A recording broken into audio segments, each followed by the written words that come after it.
I'm Bishop Dr. Suzanne Enti. I am the COO, the Chief Operating Officer and the Head of Legal for Action Chapel International.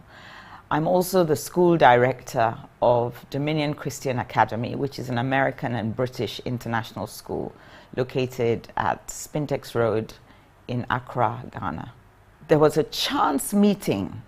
I had to go to Stanbic Bank in Airport City for a transaction, and I was in the waiting area and Dr. Mensah was sitting to my left, and we just greeted each other and we started talking about something that was topical. He explained that he had come over from America and he was now in Ghana and he was pursuing his the things that he was interested in. And so we exchanged numbers, and that was the beginning of getting to know him. And this was barely 2 years ago. It was during the Christmas period. And following that, we exchanged Christmas greetings. And I think I wanted to find out who he was. So I looked him up on the internet and I was pleasantly surprised. You know, I discovered that he was actually a national treasure. He was actually a national treasure. You know, everyone needs to read his book, The Right Stuff Comes in Black Too. Outside of Ghana, anyone with our color or darker is referred to as black. And there are so many negative connotations projected against the African and the, in quote, black person. I mean, I have a white mother and she hates being called white because she says she is not actually white. She is, she says a piece of A4 white sheet is white, so she's not white. So this black connotation has a negative impact outside. But when you meet somebody like Dr. Mensah, you realize that the world is our oyster and there is so much we can do as Africans. We have the same skills sets, we have giftings and talents and abilities. And I think Dr. Mensah is a prophet for Africa, sounding the trumpet that Africans are as good as any other race. And I think his achievements are testimony and a testament to that fact. I'll just read you the foreword that was written to his book, The Right Stuff Comes in Black Too. And this was written by Charles E. Henry, the Vice President of Verizon Corporation. He says, I was very fortunate to have met the incredible Dr. Mensah, a genius, as Ebony magazine describes him, because as a telecommunication executive at Verizon Wireless Corporation, a giant in the telecommunication and cloud computing space, I know firsthand what fiber optics has meant to our industry and anyone who uses the smartphone or mobile devices to access our modern day internet. Fiber optics' impact on the explosive growth of the internet globally is incalculable. Fiber optics, one of the key innovations in this century, has brought us companies in the social media space like Facebook, Twitter, LinkedIn, and helped launch search engines like Google Inc., Yahoo, and Amazon, changed the way news is reported, and made our lives easier since we can now shop online at home and gain access to the library with a few keystrokes on our computer. The enormous bandwidth required for a faster and robust transmission of data, voice, videos, photos, and television signals on the internet is due to fiber optics media. His work on smart munitions, including the fiber optic guided missile and nanotechnology products, span many engineering disciplines. Dr. Mensah travels around the globe to speak on innovation and American competitiveness. He is definitely an innovator in the same category as Bill Gates of Microsoft, Elon Musk of SpaceX, Vint Cerf of Google, Steve Jobs of Apple, and Thomas Edison, as well as a strong motivational speaker. The right stuff, and the right stuff is used to describe people like Nelson Mandela, Malcolm X. The right stuff, therefore, aptly describes Dr. Thomas Mensah, one of the 4 key inventors and innovators in the fiber optics revolution. And as I said, this was written by Charles E. Henry, the Vice President, Verizon Corporation. You know, as people age, as people grow old, sometimes their inventions, their achievements are 40 years back, 30 years back. And the younger generation, everybody is on social media. Everyone uses Facebook. Everybody's on Instagram, Twitter, Snapchat, etc. But they don't realize how we got here. And people like Dr. Mensah are historical figures, one of the 4 people who invented or changed the fiber optics transmission that enables us to get photos on our phones, on our, on our internet, etc. So as to whether I have an influence in his life, I believe I do, because I appreciate what he has done, even though it was in the 1970s, 1980s, 1990s. It is something that has become the foundation of technology and what we're doing globally today. So it cannot be ignored. And the fact that he is Ghanaian makes it even more exciting, that he grew up in one of our own secondary schools, Adisadel College, that he went to one of our own universities, KNUST, that he comes from a normal Ghanaian family. That is exciting.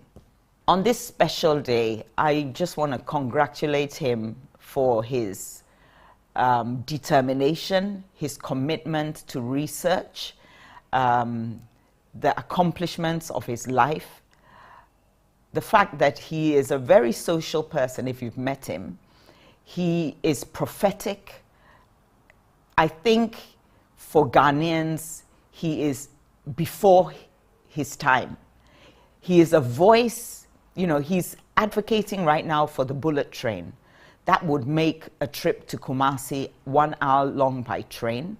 That would make it so easy to get to the north of Ghana, maybe 2 hours. So he's advocating not only in Ghana, but over Africa for the bullet train, because it will transform the landscape of our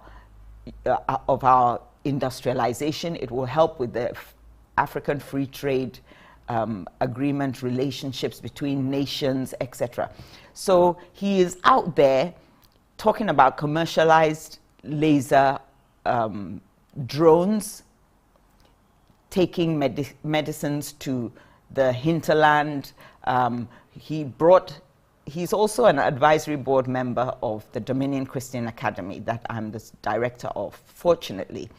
And he has brought to our school a commercialized drone which can carry up to 50 kilos of medicines, pesticides, agricultural produce, etc. And he's also recently, just a couple of days ago, brought a talking, walking robot, Cello, to come and visit the students, just so that they can see that artificial intelligence is something that is moving forward. We're in the 4th industrial revolution. And prior to COVID, I was so concerned that Africa would get left behind. But thank God for COVID. I mean, not the negative aspects, we've lost a lot of people, but the positive aspects, because I was in education, we had to put all our students online. And because of that, we have literally fast-tracked into the 4th industrial revolution. And I think we need to maintain that. And with people like Dr. Mensah around, Dr. Thomas Mensah, pointing us in the right direction, I think we have a good resource person for the nation, and not just for the nation, for the continent. Somebody who has been there, he knows the way. He has been the way, he has gone the way, and he's showing us the way. My issue is that people should listen to him so that we can also move forward and advance with technology and digital transmission and media, etc. So he should not be ignored. He is a national treasure, and we should treasure him not only in Ghana, but on the African continent. Congratulations, Dr. Mensah.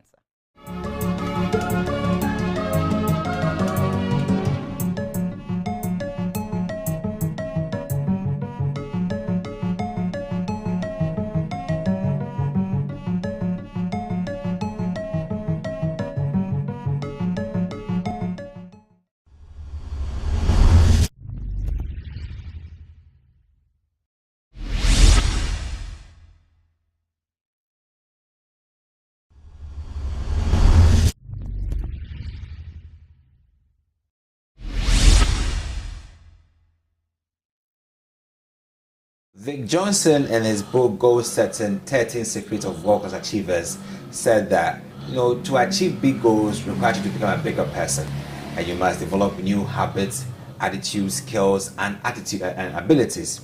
And you have to really stretch yourself, and by so doing, you are forever stretched. Welcome to Impact Stories, where we celebrate the achievements of our academic mentors, and today will be different from the others, will be exactly as insightful, because we're bringing you one of the giants in the academic discipline seen in Africa and Ghana as well, who has walked the talk. I mean, achievement, sort of research, contribution to education, enormous. So all you have to do, just stay with me, don't go anywhere. We'll go for a shopping. When we come back, I'll let you know who our guest is today and what we're saying, the talk, what he's been through, the achievements, and so have you. Stay with us, we'll be right back.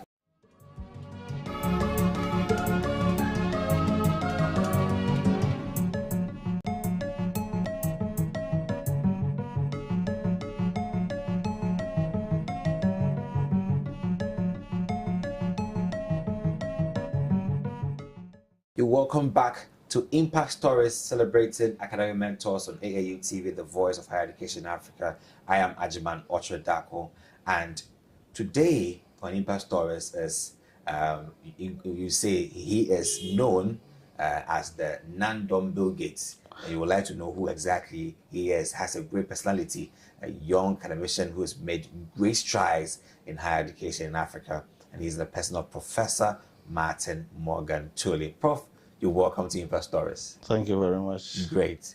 So, I mean, you can't wait to really hear about his story. And as the narrative goes, we walk the talk. Over here, we're going to talk the walk, and that he's really walked all this while into excellence. So, Prof, let's start with the beginning.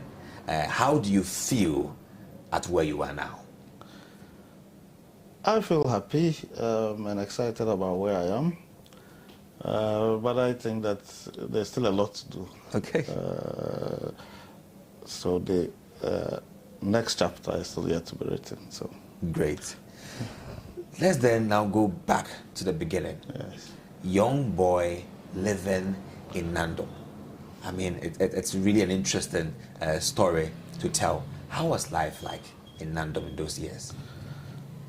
I have very fond memories of growing up in Nandom. A lot of friends, some of whom we are still friends today. See most of them quite often, actually.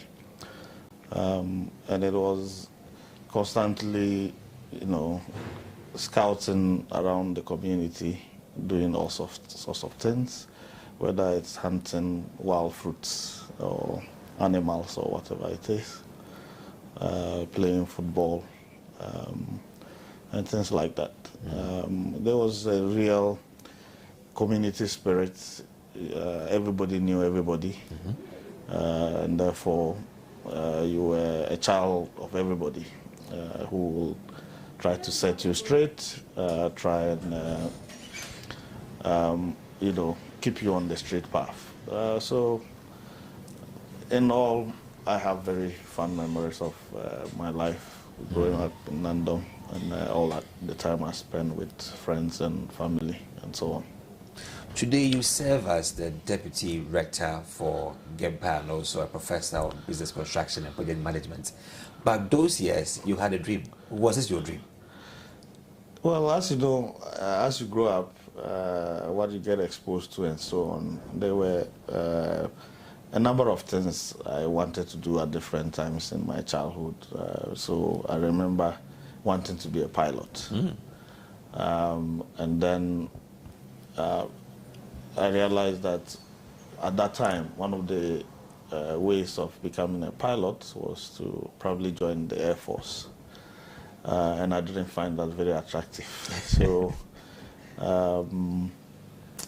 I considered other things. Of course, as you know, parents also always have dreams for their children. My dad wanted me to do medicine.